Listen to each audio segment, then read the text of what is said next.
Personal finance for beginners. Learn how to save, invest, and grow. Most people want to take control of their money, but they don't know where to start. If that's you, if you've ever felt confused, overwhelmed, or stuck when it comes to saving, investing, or managing your finances, this video is exactly what you need. Personal finance isn't something you learn in school, yet it's one of the most important life skills you'll ever master. The good news is that you don't need a finance degree to build wealth. You just need the right mindset, a simple plan, and consistent action. In this video, I'll break down personal finance for beginners, step by step, so you can learn how to save, invest, and grow your money, no matter where you're starting from. Let's start with the first rule of personal finance.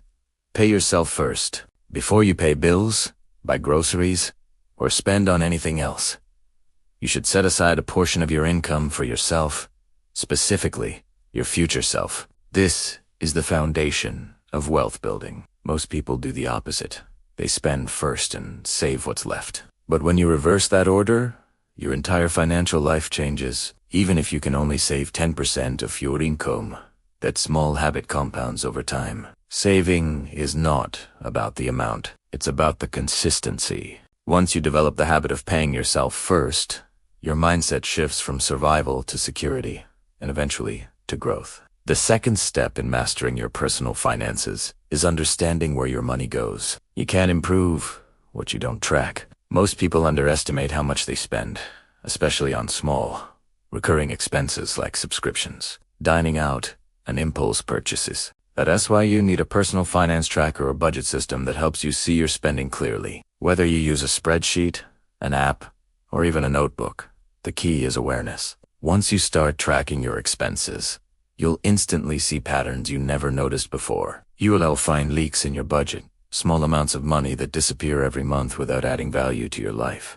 Fix those leaks, and you'll free up hundreds of dollars you can redirect toward your goals. Now, let's talk about one of the most powerful money principles: the emergency fund. Life is unpredictable, and if you don't have cash set aside for unexpected events, one emergency can send you spiraling into debt. An emergency fund is your safety net. Aim to save at least 3 to 6 months worth of living expenses in a separate account, not for vacations or shopping, but purely for emergencies like job loss, medical bills, or urgent repairs. Having that cushion gives you peace of mind and financial stability. It keeps you from relying on credit cards when life throws you a curveball. Once you have your emergency fund in place, the next step is managing debt wisely. Not all debt is bad, but high-interest consumer debt, especially credit card debt, can destroy your financial progress. It's one of the biggest wealth killers in America. The average credit card interest rate in the US is over 20%, which means if you're only making minimum payments, your balance could take years to pay off. The best strategy is to focus on paying down your high-interest debt first, while continuing to make minimum payments on the rest.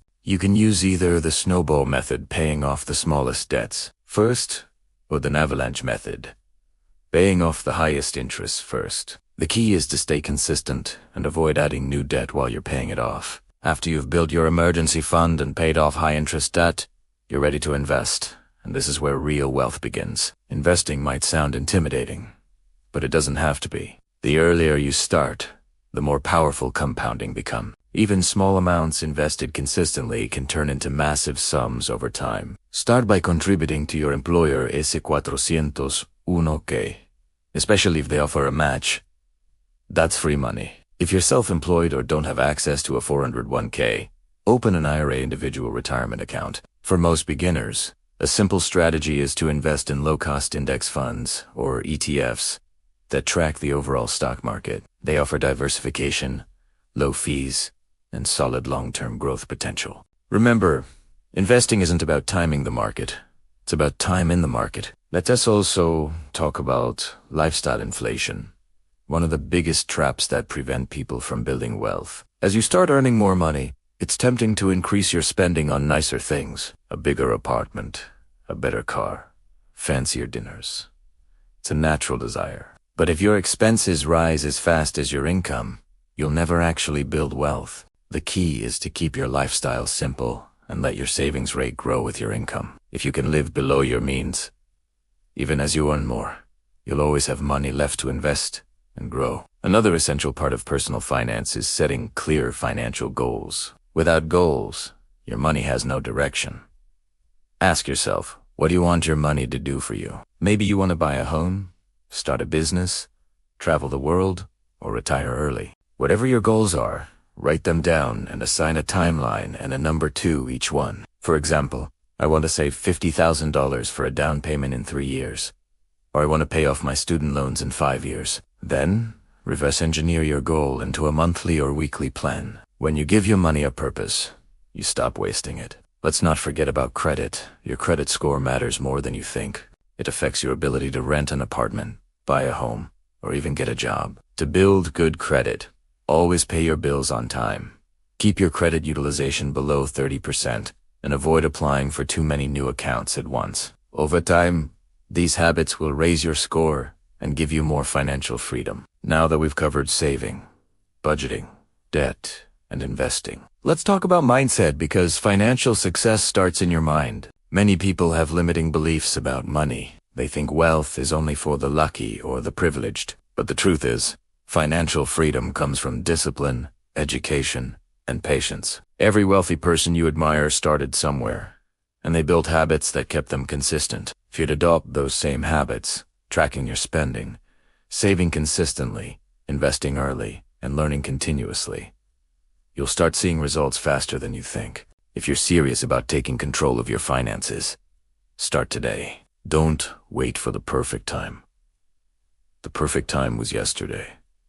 The next best time is right now. You don't need to be rich to start. You need to start to become rich. Learn how to budget, save, and invest intelligently. Your future self will thank you for every decision you make today. If this video helped you understand personal finance better, make sure to like this video, leave a comment sharing one money goal you reworking on, and subscribe to this channel for more weekly videos that teach you how to save smarter, invest better. Financial freedom is possible, and it starts with one simple step: deciding to take control of your money today.